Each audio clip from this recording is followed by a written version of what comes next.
नमस्कार प्रणाम दोस्तों, हमारे YouTube channel writer SP Yadav Bhojpuri में आप सभी लोगों का स्वागत है।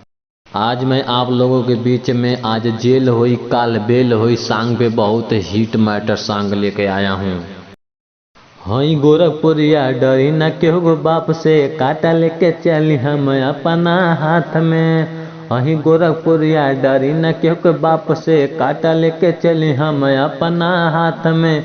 अब भले ही बिछिया जेल होई, जब आइब तरेल मरेल होई।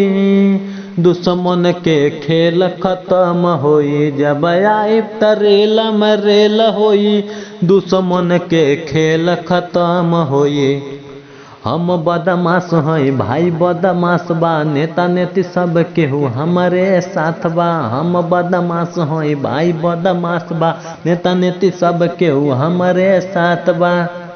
इह बाबू सुना हमरो पहचान बा, अब हमसे न केहू के मेल होई।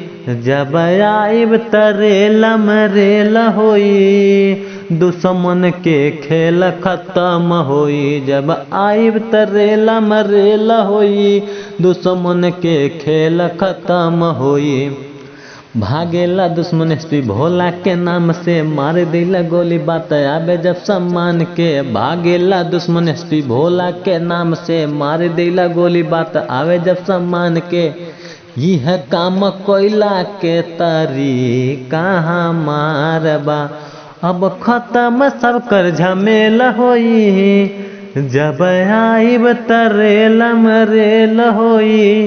दुश्मन के खेल खत्म होई, जब आइब तरेल मरेल होई। दुश्मन के खेल खत्म होई।